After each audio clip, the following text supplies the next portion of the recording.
Thank you for meeting us back here in Berlin for the 2019 World's Play-In stage as we gear up for Hong Kong Attitude versus Mega Esports. And the last time we saw these two teams play, it was actually a very close game. Yeah. This group in particular has traded games all throughout, with everyone coming into today at 1-1. The other group that happened in Group A all ended at 2-2 miraculously and then had to resolve in the three-way tiebreaker. So who knows what we're in for today. Exactly. It's either exactly the same thing happens here today and we get a whole bunch of ties, or the opposite happens and we get a whole bunch of ties. But I personally just like League of Legends, Jat, so I kind of want it to happen. We'll see if HKA can repeat the process of the last time that these guys met. The process of yesterday was, in fact, that three-way tie that we were talking about. So I'm looking forward to it. We'll see whether the players are going to be able to bring it out for us, because Mega last time should have won, honestly. They should have. It's what it felt like. They had so many more tools in their composition. They had a bunch of CC, and Hong Kong Attitude just picked a bunch of marksmen. If you remember that game, it was Quinn, Corki, and Xayah Rakan bottom lane with the jungle Lee Sin, and they just stalled long enough to Mega forcing a 50-50 Baron, which they didn't get, and then it was over. Yep. It was one of the lowest kill games, maybe the lowest kill game we've had in the entire playing stage, which is definitely not what you expected when you're thinking of this group, but that's what we got. Exactly right. Well, Hong Kong Attitude going to ban away the Tristana this time around as Mega Esports get rid of the Gragas. Remember, side switch up. So in theory, we are going to have a bit of a change. It was that last pick that really did put a spanner in the works for Mega Esports, but I think the biggest spanner was not doing anything. As Renekton going to be banned once again. You were talking about the fact that this guy was picked a hell of a lot on this particular day a couple of days ago. Yeah. And is now not going to be in 2 of our games so far. I actually think it's super interesting because Renekton coming into the day had been picked 8 times and only won 2 games. Yet the teams are now saying, you know what, he's been picked too much. Yeah. It's time to not do it. But it's because I think the setup, if you're playing well, can be so fearsome and people don't want to get snowballed on. I am actually shocked that we just saw a blue side ban of Pantheon, because Hong Kong Attitude had the ability to force either a Qiyana or Pantheon first pick for themselves, or force a trade of the 2 champions, which, if they are proficient in Pantheon and Qiyana, would be able to do so, but they kind of just opt out of that trade, maybe because they just want to do their marksman thing again, and they don't want Pantheon to be a part of it. I think it is respect to G4's Pantheon, which was so formidable. But HKA could just pick it. I know, I was being a little bit facetious there. Is the Xayah going to be picked away? We've got lovers across the rift here. Keep it together, yeah. As the Nautilus is going to be locked in second, and we go back to Hong Kong Attitude. Ezreal. Unified, of course, is in. They started a couple of days ago with Eminem. Unified is retaining his spot, despite the fact that he was the one to pick up a loss. There we go. We'll see whether the Ez is what gets them over the line, as Ezreal Rakan is something that, you know, Warangulus is Ezreal in that Ezreal Rakan bottom lane did actually come out to a victory. He's now mission with the Syndra, another champion that escaped the ban list, has been very popular on that one so far. Very true. Coming into the day, there had only been 1 pick and ban phase where Syndra was not a part of it. I think part of it is the fact that you can flex it between mid and bottom lane, but honestly, it's looked better mid lane, at least in this group stage, partially because we have mid laners playing it, rather than marksman players trying to pick up mages, but still, it will give them a lot of lane presence in the mid lane. Yep, Crash holding onto his pick. Often we do see junglers locked in the first round. Not going to happen this time, and that's why the Elise is going to join the ban list. Lloyd, though, he decided to take away the Jarvan. Just secure a pretty comfortable jungler here for the former AD carry. Now jungler once again. I believe he also played some top lane. This guy gets around the rift a heck of a lot. And with DeuL there on the bottom side of the map, of course, Korean player formerly on Ever 8 Winners, was on that team that qualified to the LCK about 1.5 years ago. Didn't stay there very long, but was still able to get in. Yeah, and I think something that is a bit of an X factor for Mega Esports is the fact that Rockky, Lloyd, and G4 actually have a lot of international experience. So even though Mega Esports was Pool 3 and also loved the Jarvan Galio combo, even though they are Pool 3 and were considered by me and most others to be the underdog in this group based on the strength of the LMS and the VCS historically, the world's experience, I think, helped them in these first few days. Having Lloyd, a guy who's played so many different positions, just kind of helped the team maneuver around these really ambiguous situations. makes them stronger. Yep. We'll see what they can do here against the Lee Sin, picked up for Crash. Crash, very practiced on this particular pick, was one of the picks that really got people excited back in 2017 when he was playing on that spring roster of Longzhu. Didn't quite work out there, but he certainly had a whole lot of hype behind him, as 3Z's Gnar is going to be poking his head out here on the Rift for Game 1. The answer, though, is going to be that Akali. All the way down to the final pick is that Akali, where last game, of course, was snapped up pretty quickly by Damwon Gaming, but now this squad from Mega is looking really nice in the team fights, especially if Rockky can cause some chaos in the backline, and then you have so much control and power with the cataclysmic entrance with that combination of the Jarvan and the Galio. And Mega doesn't want a repeat of what happened the first time they played these teams, where they had what seemed like a lot of control and then just couldn't close the deal. In this game, even though there's not 3 marksmen from Hong Kong Attitude, the Gnar split push can do similar things in the late game where it just becomes overwhelming. So I think making sure they have the Jarvan, Galio, hard engage is what they've tried to do to solve it so they can win this one. Yeah, and speaking of hard engage, they also have the Nautilus there as well. So a lot of buttons that they can press to start a fight, and I like R button-based compositions. It didn't work out for Royal Youth in our first game, but that was because Damwon were just a little bit stronger. Just a bit. Yeah, just a little bit. But oftentimes, I mean, Detonation Focus Me was what we brought up as an example last time, and that worked out for them. So have executable compositions, and you can decide the field of battle is, I think, very, very beneficial in these tournaments that are such high pressure as we get into Game 2, Hong Kong Attitude versus Mega Esports.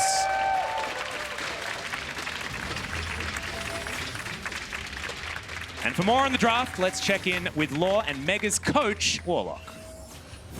Different game, different bot laner against you this time. How do you think it's going to play out? I think there's not going to be a lot of difference, because I think the ADC position doesn't have an effect on the game, at least in the early stages. So I think there won't be too much difference, yeah. And this time you bet on a team fight composition. Do you think it's going to be enough to beat them?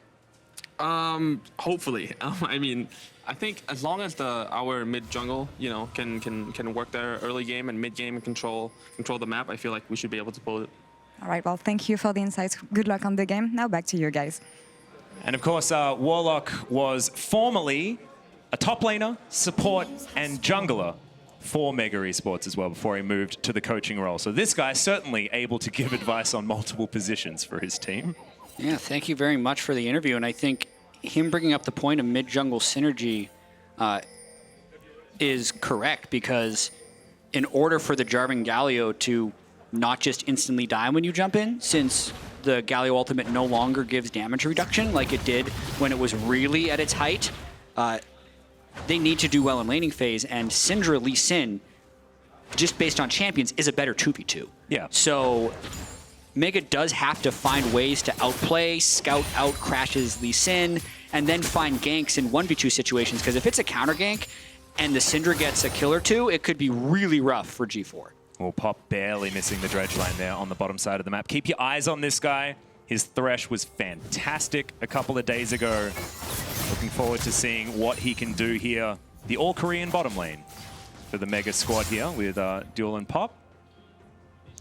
But so far, everything just pretty calm. I feel like HKA want to start the action a little bit earlier than Mega do this time around. Mega with a pretty comfortable 4-1 composition, but want to be getting towards those combo team fights with this Jarvan and Galio, rather than HKA wanting to get Crash around the map and really start some shenanigans. Yeah, and HKA actually was one of the more unique teams coming into this World Championship in the fact that they so heavily all play for their own lanes. Their number of solo kills are really high, their number of isolated deaths were really high, and that's just how they often try to win. It's how they won the first game, is the Quinn side lane was able to get enough done, dying by himself and also killing by himself, that eventually the team was able to win. So it is expected that HKA will play aggressively in lane, but I don't expect them to group around objectives early. And is that why 3Z has gone for the Summoner Aerie? We haven't seen Summoner Aerie Gnar for a really long time. Yeah, it's absolutely more of a lane-focused poke build Fleet footwork has just been so popular because it does give you the extra move speed and the extra sustain, but if he's confident in his ability to try and just get a little bit more damage in a solo kill situation, that's what the Aerie can give you. I do think Fleet is better in this particular matchup, but we'll see how Rockky and 3Z played out. Well, you can see already it's a slight advantage as the waves are going to reset into the middle here. Rockky just hanging out in the brush, but otherwise is feeling comfortable. Boomerang's flying in. And Rockky going aggressive. Like it. Yeah, I mean, just taking this as a microcosm of the lane, that was pretty dangerous because Lee Sin could hop over the wall, get behind his ward, and then gank him while all of his spells are down. So using all of his spells when he's that far pushed up in the lane was actually pretty dangerous. You don't see it play out in a punishing fashion, but the way he's playing the lane, depending on how they're communicating, 3Z might say, hey, this guy is being a little foolish with some of his spell usages, come gank him.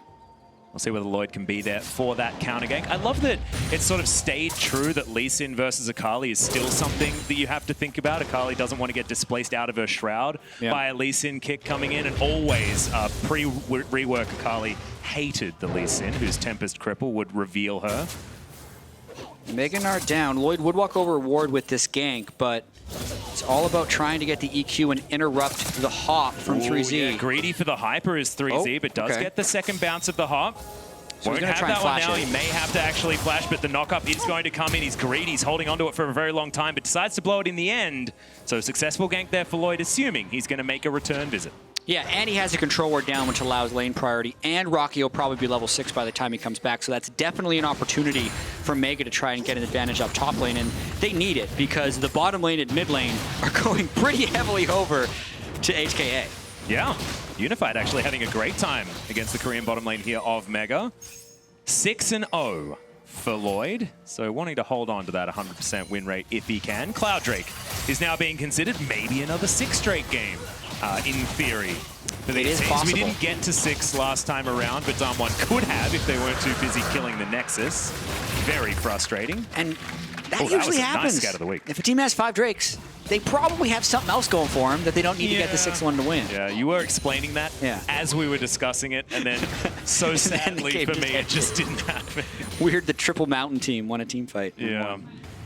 Quite depressing. As 200 gold is the lead here for HKA as far as these lanes are concerned. So you can see that Rockky has been able to balance things out. You mentioned things going poorly in the mid and bottom lane, but if the Akali can get out of control, that could be a massive pivot point here for Mega to play around. Yeah, and pointing out the 6-0 record from Mega's Lloyd, they dominated their region more than any other team at play-in dominated their region, which is a blessing and a curse, because even though you're going to be confident in your ability to play, you're never in close game situations. Yeah, and that fish syndrome, isn't it? Yeah. Okay, that's a totally different topic. I think big fish and medium-sized pond is like the best combination. You think so? Rather than like medium fish and big pond, then you just get smashed all the time by the sharks. Yeah, that's probably bad. Anyway. Yeah, different conversation. I'm sorry to completely... They're in a really small pond. Uh-huh. And they're like a medium-sized fish. So now that they're up against other medium-sized fishies, then they don't really know how to make that combat happen. So yeah, I've spent way too long on this. The whole point is that they're not good at playing even games because they don't have practice with it. Yeah, you need practice with a game that you haven't already snowballed completely out of control, is I believe what you were trying to say, but it was adorable watching you trying to get We've got time. Grand Entrance is not going to really be that, as the dredge line is going to land and Kaiwing is going to go down to 300 health, get out, but otherwise it is just Mega's bottom lane taking no damage and being pretty happy.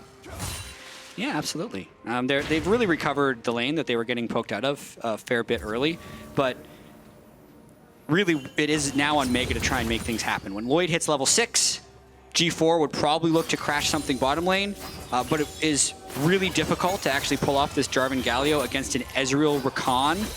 So as I'm saying what they should do, I actually think they should go top lane onto the flashless Gnar. Yeah. So that's what I would expect them to do next. You can see as far as gold is concerned, it is in HKA's favor, which is what you'd expect given what their comp can do in this early game. As Rockky does some back flipping over towards 3Z, but 3Z not going to have any of it. Still down 15 CS though against the Akali.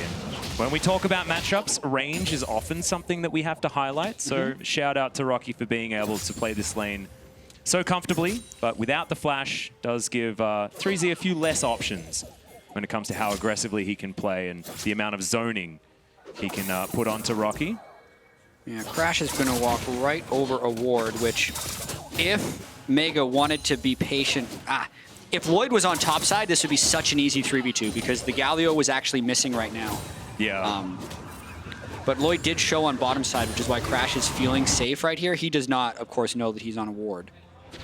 Well, Lloyd's going to use that extra information he has, going to move towards the mid lane here, making a bit of a beeline towards top side of the map in case Crash is going to stick around for longer. I have a feeling he's not going to be there in time as G4 going to get knocked around a bit there by the spears and the scat of the week. As Crash and Lloyd are going to butt heads, but 3Z gets a bit of lane priority and will move to the river first. Sonic Wave not going to find any of the targets and no vision available. Scuttle Crab goes over to Lloyd and now Mega move into the jungle of HKA. I like this. They managed to hit these spikes, grab those R buttons that they were looking for, and now they're putting the pressure on understanding power spikes that wouldn't necessarily be evident if you look at how the lanes are going. Yeah, I mean, I think if you just look at the jungle right now, the fact that he's delayed this blue buff for so long after the Scuttle Crab was taken was because he showed so much respect towards the Galio and the Jarvan, since that's exactly what they want to do. Even though they don't have the full items on the Galio or the J4 yet, the fact that they have their ultimates means they wanted it. And all it took from HKA was a little bit of patience. They could still get their blue buff, and they're completely fine to keep scaling. Yep. I think it's really cool when teams play towards their opponent's win conditions as well as their own. Denying what your opponents want to do is really, really important in League of Legends and doesn't happen enough, in my opinion. So Mega, of course, want to get their Jarvan and Galio around, so if you just avoid those guys, things looking pretty good here for HKA. So we'll see where they can start some fights here. As we've got an Ocean Drake spawning in 10 seconds. That might be the next port of call, although there are on the way pings towards Shelly, who's been alive for 30 seconds. Yeah, so the question will be whether they abandon the Ocean Drake or go straight for the Rift Herald, because you can argue that an 11-minute Ocean Drake wouldn't be worth taking. Yeah. Instead, what happens is Mega's just getting the Ocean Drake with no Rift Herald priority whatsoever. And in my league, that would be a suboptimal play, Jat. In my experience, I've been told a few times that this particular Drake take, not so good. So we'll see if this ends up happening, but now this side of the map should belong to HKA. What I don't like is the fact that the Rakan is still running up the jungle right now. Note that the Ezreal with the smaller circle can also teleport back up if they decide to go for the Rift Herald. I'm learning all the new buttons. I realized I used the big circle when I should have used the small circle. We also have the arrow because they should be going in that direction towards the Rift Herald. Yep. Okay, well, at the same time, Mission is going to be throwing some spheres around. Thank you very much. LEC Studio here in Berlin. I love the positive reinforcement. It really makes me want to draw more. I kind of want you to draw more. Yeah. But like, let's just chill for a second because we're professionals here. We don't like to throw out all of our tricks at the very beginning. As 3Z now with a bit of a minion wave to deal with. He's okay though. 20 CS is still the advantage for Rockky, but he's been ahead for quite some time so far. Mid lane's great here for HKA though, as Mission CS numbers are good and the Luden's Echo has now come in, so he can clear waves very quickly and maneuver around this map as Rockky and 3Z. 3Z probably has to be more careful than this, as the amount of burst damage with that perfect execution is going to be frightening.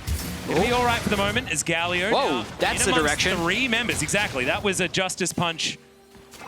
Yeah, going somewhere. Proto Belt Galio is actually very powerful, which is, I think, maybe why HKA didn't decide to all in that, but G4 didn't necessarily have everyone there, and I have a good reason to draw this time.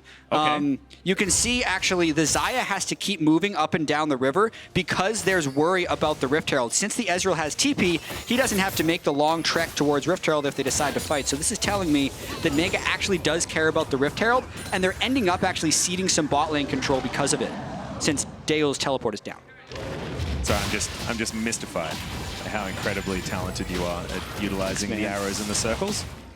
It is going to be Crash heading towards this this Rift Herald, and as if he was listening, going to utilize that added advantage as the double stun comes through from that Scat of the Week from Mission. Love it. Perfect execution top side of the map, but misses the 3-point. Oh! And Oscar has to flash, survives in the end. And look, as long as you land enough buttons, that's the result. So Rockky, really nicely done. Q gets in there and Crash will execute him, but we could have cut the video a little bit earlier, and therefore Rockky still looks pretty good. Lloyd gets towards the top side of the map as well and will defend this outer turret. And that ended up being the latest First Blood at Worlds so far. But we talked about the Airy from the Gnar versus maybe Fleet Footwork for a little bit more sustain, and Rockky pokes him to a point where he can just decide to all in.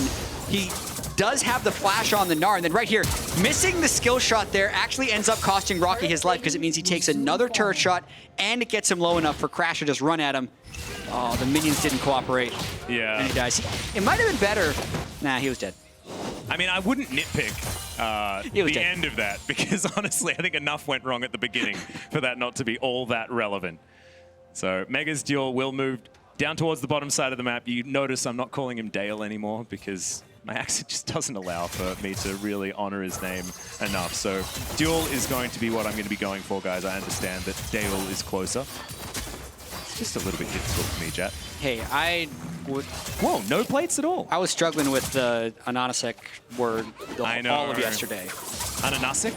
Yeah. Law taught me how to say it a little bit better. So I was. Did you hear the story about the origins of his name and how the Cyrillic alphabet pronounces H's like N's? No, I didn't hear that story, although you did give a bit of a Cyrillic alphabet lesson yesterday. Yeah. I tuned out. You can check the VOD. Okay, well, I certainly will. That's my homework, because Unified's homework is staying alive. Bottom side of the map, DeuL just going to kill him 1v1. That is something that should never happen to an Ezreal. Yeah, we weren't commentating it because we thought it was just a trade, I thought he was just going to shift away. Yeah. So, dying to a Xayah who doesn't have to burn flash, not that great, but they're going to try and make a move back. Then the storm comes in. Blake Call is fantastic. There's so much burst damage as Flash has to fly out of the way, and Kaiwing going to be there just to charm them all up with the Now quickness. they want to Jarvan Galio because they know it's a flashless lead. Yeah, Lloyd gets in there. Cataclysm. The Cataclysmic entrance is in fact in there as well. As the True Shot Barrage flies through, gets a couple, but not going to keep these turrets alive. As Unified with full health isn't going to be able to save his turret. Nicely done there from Mega. I don't think G4 was all that necessary, but it looked cool.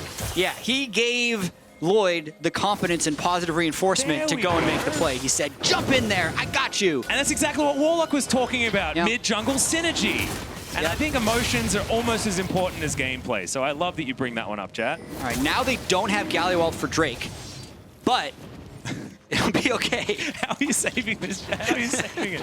As HKA, they are at least holding full control as far as vision is concerned around this Infernal Drake. The first one that really means anything this game. We've had a cloudy one and an ocean. So Infernal Drake definitely pretty coveted. Here at 16.5 minutes as Crash is going to land the Q. That's a great knock up there from Lloyd. I like that he walks back a little bit, gets the knock up on the way out to stop Crash from following up. As, okay, walks into a sphere. That's bad. Oh, the extended range so good from a couple of patches ago as Crash now caught out of position. The unleashed power, is it going to be there? No, it's not, as Crash is just going to fall. And now G4's got amongst it. Kaiwing has to get out. And that is just a 1-for-0. Crash going too far. It's so hard to remember that stopwatch exists in the early game, because even though it's been in the game for like 2 years, you could absolutely tell that caught Crash by surprise. And it is why Lloyd's alive and Crash is dead. It delayed long enough, it kept Lloyd alive, and now, even though they still don't have most of their ultimates other than Akali, who's top lane without TP, they can again start looking towards the Infernal Drake. Well, G4 was waiting in that brush, but they decide not to actually go for any fight. 5 members of HKA are in this area, but they still pull away from the Infernal Drake. Top side of the map, Rockky, without a teleport, is going to be knocking on the top outer turret store. And that means that HKA should have been able to get the Drake a long time ago, right? Most likely, but they wanted to be there. They want to confirm 3Z ran all the way down.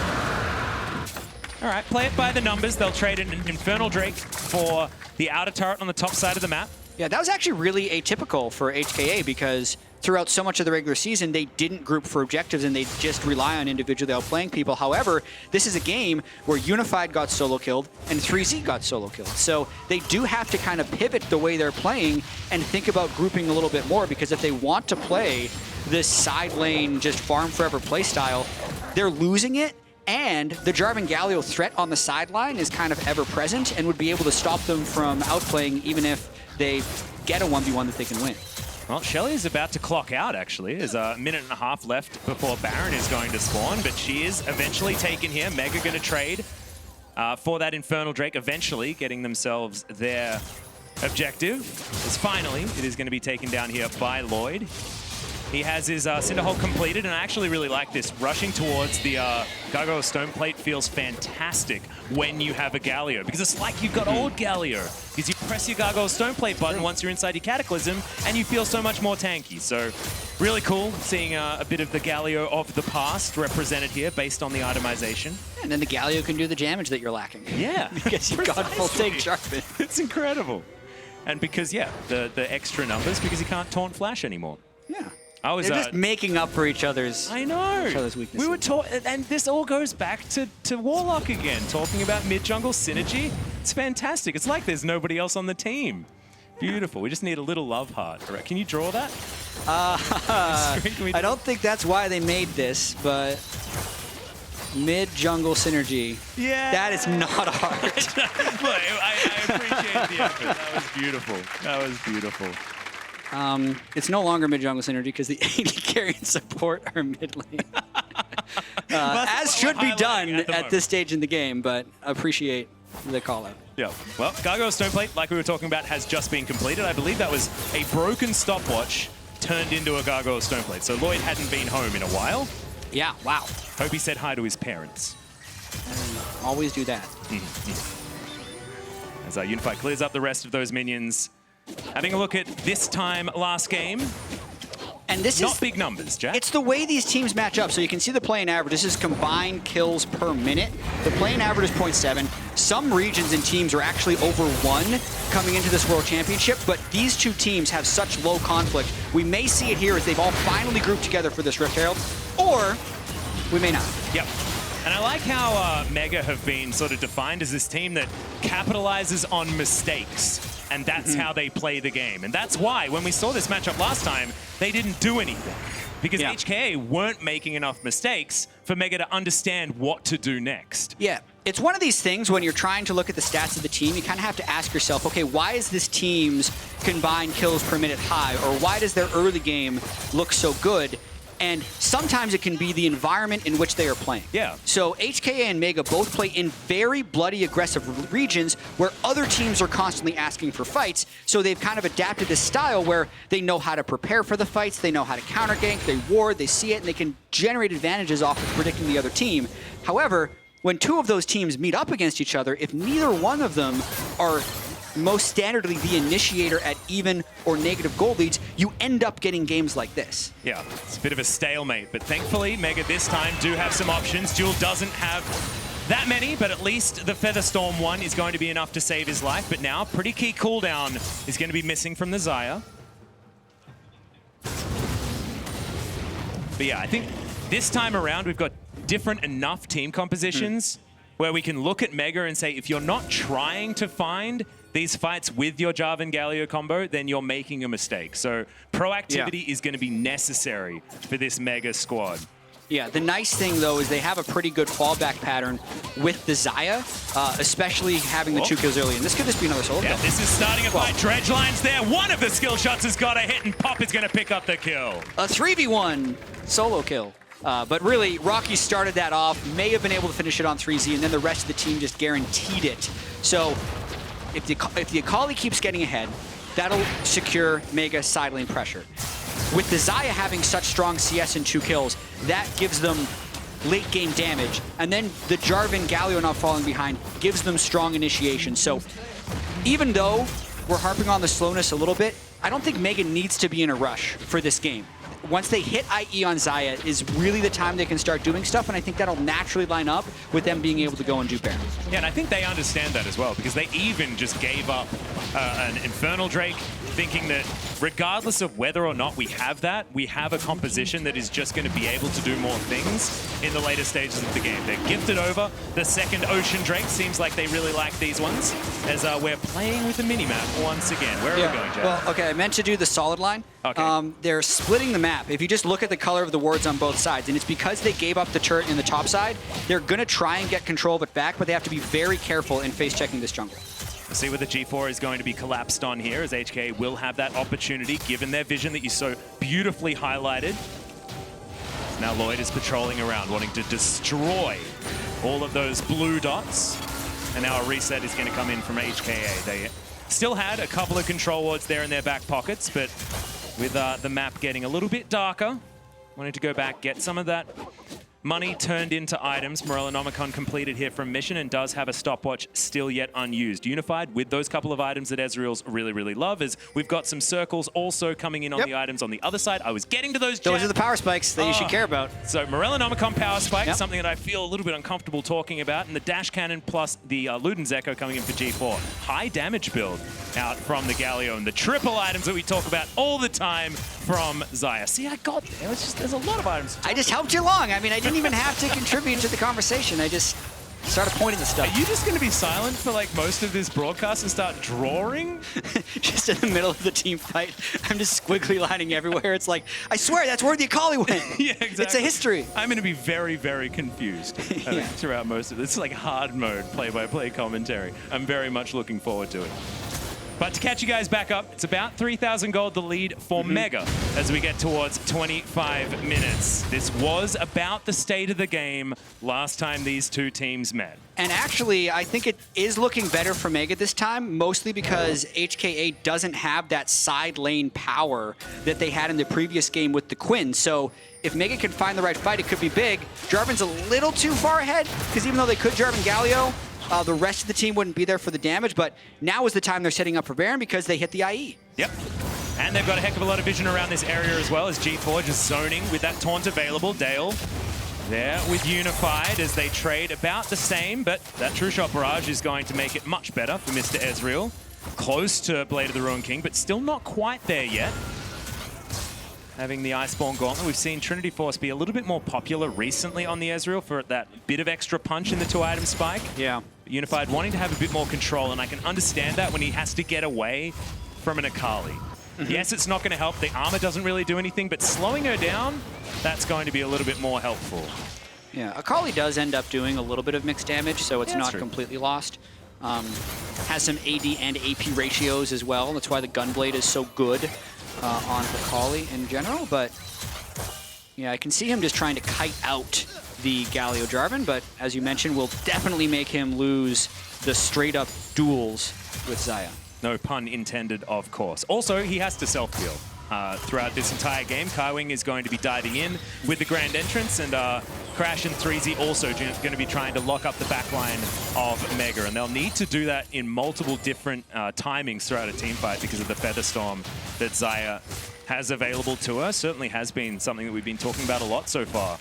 This play-in stage, as Mega are just patrolling around, making sure that they have sole control of this target ward. Yeah, they need to kill that. If they can get that, that's actually You could really set big. the ward right there if you wanted to. But There's like 6 wards on the screen. Very low. The fight is in now as the Grand Entrance going to be answered by the heroic one, and maybe that one's going to be better. Storm timing is brilliant. Oh, Jewel flashes, gets the recall on the feathers, but in the backline, Mission is going to get taken down. Rockky diving throughout this fight as G4 doesn't find the Winds of War, but does he have HKA where he wants them so far? It's 4 versus 3, but the Mega Gnar's in. Stopwatched so stunningly from G4, gets a little bit of a taunt on the Mega Gnar, but he's so healthy as Rockky dives on through with the Shuriken backflip and survives the turret shot. They managed to get the execution, and now Mega are going to back away. Rockky weaved that final Akali E in so tightly to actually win the fight. The margins here are incredibly small, and I think it's so impressive that Mega are the ones individually outplaying HKA to get the advantage in this game. So watching the start of this fight again, it was a battle over vision. DeuL was trying to hit that control ward, but unbeknownst to them, they were sitting on vision, which allows 3Z to go in there, and DeuL's taken very low before the fight even starts. The Q lands, perfect timing on the Rakan ultimate, sorry, the Xayah ultimate, then he goes in. But the rest of this fight is very interesting because one team has a marksman and the other doesn't. So even though G4 is very tanky, feeling very healthy, doesn't have the sustained damage, and it takes a little while for his team to regroup, and Rockky needs to get his energy back on Akali, but they buy just enough time, hook into E, waits out the flash, and then goes in to pick up the final kill of the fight. Yeah, and even Kaiwing landing that grand entrance just not quite enough to lock down the Akali. So slippery is Rockky here, is doing his very best to really control this game for Mega. I feel like so much has hinged around Rockky this game, which is so cool given what we saw from this matchup last time around. It was 3Z being basically the one man on his team who had the lead. This time he's playing more of a team fighter, and as you can see, still pivotal to this squad, but Mega were the team that were able to win out in the team fight. Yeah, and I want to see what happens now that he has the frozen mallet completed in his items, because there it is. I didn't See it, Jack. Come on.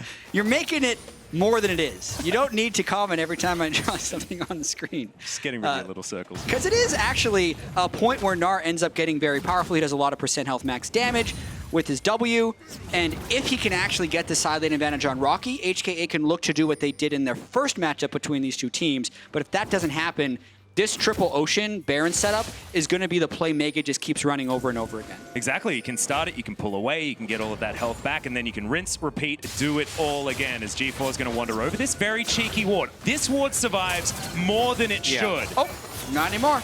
As the blue ward is going to be thrown down. HKA do find a decent true shot barrage, but now they know the location of Unified making his way in. Couple of key flashes not there for HKA on Mission and on Unified.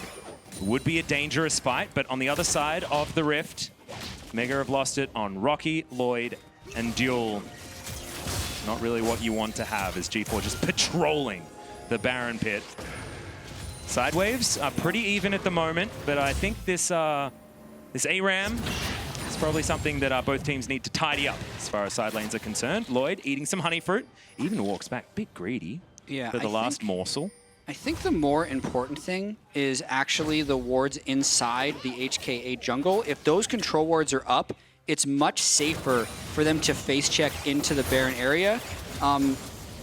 Even though it seems like Baron sometimes is the only thing you need to clear vision around, it's actually the approach to Baron where you need to clear the most vision, because then a team won't even be able to get in range when you start. All these teams seem very terrified, for good reason, of 50-50 Barons, and you can prevent that from even happening if you actually clear the opponent's deep wards within their jungle, which actually Mega just did. So if a Baron Forcer fight happens, it's more likely to be now. Yeah, I feel like this has probably been the worlds where we've been avoiding the most 50-50 Barons thus far, as there's another cheeky ward in this Baron pit.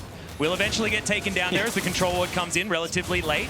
But it's still going to force the fight. Yep, half the health bar now on the Baron, but the turn is going to be in depth. Charge comes down, only gets Kaiwing as Lloyd looking for Mission. Cataclysm dives on top. There's the heroic entrance, but I don't know whether it's great when Lloyd is already dead. The taunt is brilliant though. Big Mega Gnar as the Featherstorm gonna try and avoid. Kick back there onto Pop, and DeuL is gonna go down. HKA getting them one after the other. Pop is going to be the next to go down, and now G4, the last remaining Gargoyle, and Mega. They tried to go for it. They tried to initiate what they wanted, and HKA had the answers just as much into the flash, but they want to kill him, and they will do it. The ace comes through, and Hong Kong Attitude should be able to get the Baron now. And even though wards on the approach to Baron are important, the absolute really most important ones are the Baron itself, as was proven in this fight. But the rest of the fight was HKA dodging the Jarvan Galio initiation so well. The Jarvan was taken to basically no health, did no damage, and then the Galio ultimate was actually just stopwatched by Mission, those pesky stopwatches. So once again, Mega can't get the Baron, much like the last time these two teams played. So HKA is very spread out here, and when the peel happens, they're just trying to pull off. Lloyd tunneling on the one Syndra on the side of the fight was a big mistake.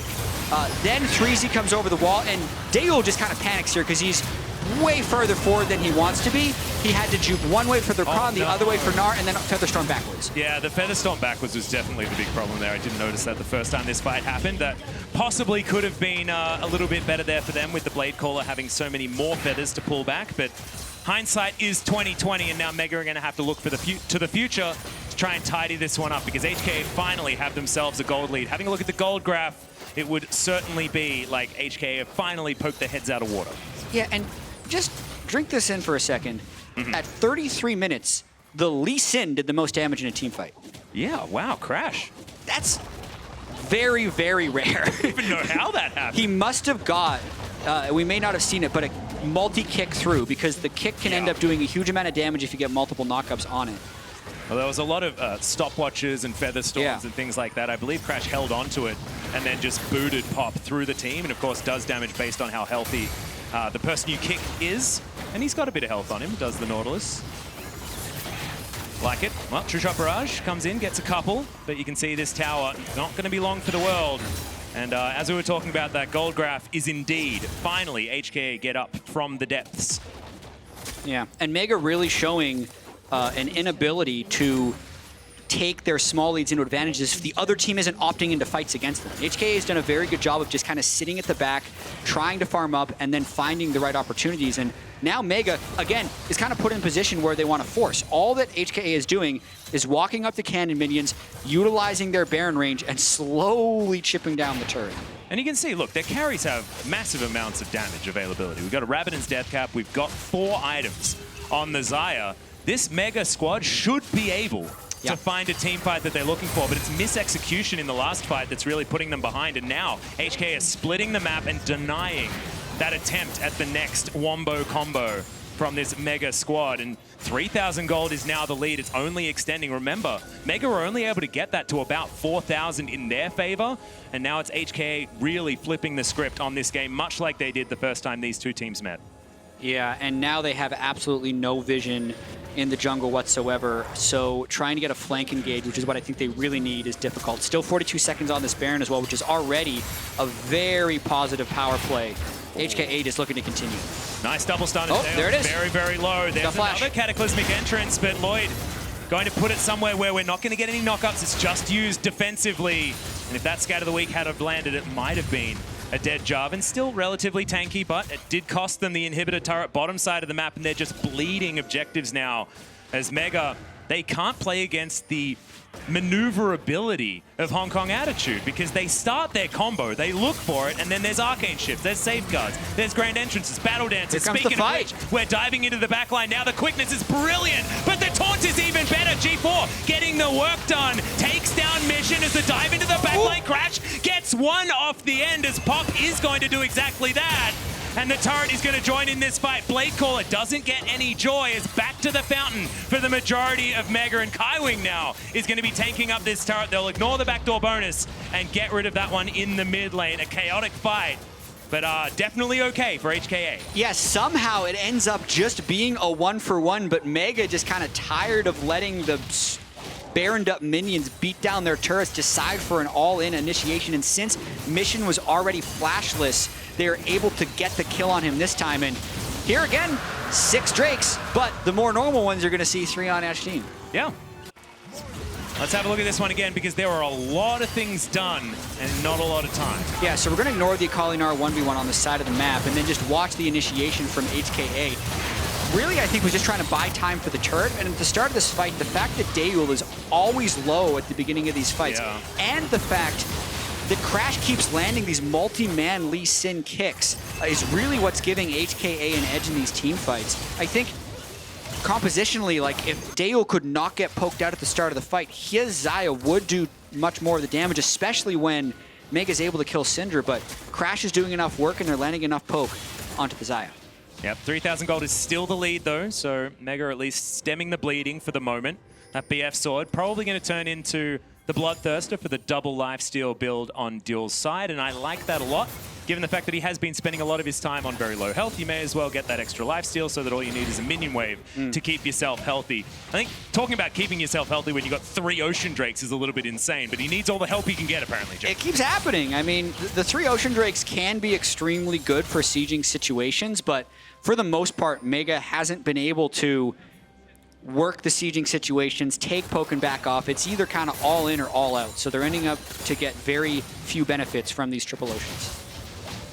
Oh, Crash now. He's just moving up in amongst this minion wave. Feeling very happy as this Lee Sin because he's been doing the majority of the damage for this squad. Somehow. Yeah, I don't know how, but look, I just quote what's happening, Jat. You're the one that has to explain it. Sorry about that. It's because of the kicks. But they are pretty pivotal, and we've got 6 items now completed for Unified. So this is about as strong as HKA are going to be in this game, and it's going to be Mega that are going to be augmenting this engage build more and more as this game goes on. So HKA looking to try and find the opening, the opportunity. Might have a flank finally. Yeah, there's the knockup. Looks for Unified, but doesn't get there as now it's just Lloyd by himself on the back line. No heroic entrance going to come in there as Lloyd just left on his lonesome, but he's not taken down just yet. 2 kills there for HKA though, and Lloyd was ignored. They just killed everyone else. We've got the instant interrupt on the heroic entrance. DeuL now just in the backline trying to survive. He's done it for quite some time, but now Lloyd, no damage. That's the ace, and it's clean for HKA. Mega fall apart down the stretch, and HKA just kind of wait for Mega to try and engage on them. This is going to be the game. 2 games in a row against Mega. They eat the early game deficit and come back in the late game. Yeah, it feels like 2 almost identical games with very different team compositions, but the tail of the tape is basically exactly the same. The Nexus will fall down, and Hong Kong Attitude are going to draw first blood here for Group C. Oh, and that is got to be a crushing defeat for Mega, thinking that they were so close to the 2-0 on day 1, to then be up again on the second day they have played, and to be staring at a 1-2 record will be devastating for Mega. On the side of Hong Kong Attitude, though, they are now 2-1, which at least guarantees them a tiebreaker to make it in to the next stage. Remember, it was 1-1 for everyone here, so if we do have history repeating itself for Group C, it will be once again one of those 3-way tie situations. The moment things just need to go exactly the same as they did from that first time of asking here for these groups. So far they have. Yep, exactly right. And it was slightly differently based on, I guess, where they played around, but the tale of how the holistic teams performed was the same. It's so funny. Sort of playing around 3Z the first time, and then him being more of a teamfight facilitator, and Crash doing a hell of a lot of the work there as far as the team fights. Really cool stuff to see this composition played in a way that I wasn't necessarily expecting from HKA. I think a lot of times in these international tournaments, the team you see on day 1 is very different than the team you see the next time they play on the stage, but in this instance, it ended up being very similar, right? Yeah. I think Mega was unable to kind of regroup and find exactly what went wrong with their Baron setup. It still didn't work. It was very much the same story we saw last time. And HKA, I think, ended up just being the more adaptive team, because they're the ones that didn't get the individual outplays like they're used to doing in the LMS, and were still able to find victory. Yeah, and Mega still not necessarily looking like the team that they were later in the day. So maybe slow starters, maybe they will be able to have that repeat performance, but I'm remembering that the reason they won the last time felt a lot about Mr. Pantheon, and not so much about necessarily the gameplay changing so drastically from this game to the next. Yeah, and then also, the HKA Pantheon ban is a little bit worrying. You're going to have to use it on every game this tournament. And you've got 5 bans, so you can theoretically probably fit a Pantheon ban in there. But let's check out that fight that led to the HKA Baron, because this was the pivotal moment, and we need to look again to see how Crash did so much damage. Yeah, we know the fight was disorganized, but let's keep our eyes on Lee Sin, who did 4,000 damage in this fight. At the start, it doesn't seem like much, but he's just walking in. Where's the kick? Safeguards there. Somehow he's dead. It's probably on the Nautilus here. Oh, baby. He's the one who gets the knock-up onto DeuL after his Feather Storm was shot in the wrong direction. And then with the red buff as well, just getting that extra damage on the chase down. Doesn't even need to land the Q. I feel like it was like mostly cleanup damage towards the end there, but that kick wasn't as impressive as I wanted it to be, Jet. Yeah. It still hit 3 people. It did. It did. Yeah. It was still good. I mean, okay, good point. Good point. It's like a medium fish kick in a medium-sized pond. I like how you just tie it all back in. Just beautiful. We had a bit of a trough here for HKA, but it was faster than the last time these two teams met. So good to see that HKA have tidied things up for the LMS, and it's not looking as dire for them at the beginning of this day, but they still do have further tests as we go on. Early days here, only game number 2 so far as we try and tie up these groups. Yeah, we are one step of the way to having the full tiebreaker happen once again. Yeah. But when we return, we'll be joined by Misfits coach Hussein Mousvi as Flamengo aims to secure a spot at the knockout stage. Love it. Perfect execution top side of the map, but misses the 3-point. And God has to flash. Survives in the end. It was the grand entrance. Going to be answered by the heroic one, and maybe that one's going to be better. Storm timing is brilliant. Oh, DeuL flashes, gets the recall on the feathers, but in the backline. But I don't know whether it's great when Lloyd is already dead. The taunt is brilliant, though. Big Mega Gnar as the feather storm. Going to try and avoid kickback there onto Pop, and DeuL is going to go down. HKA getting them one after the other. No heroic entrance going to come in there as Lloyd just left on his lonesome, but he's not taken down just yet. 2 kills there for HKA, though, and Lloyd was ignored. They just killed everyone else. And the Nexus will fall down, and Hong Kong Attitude are going to draw first blood here for Group C.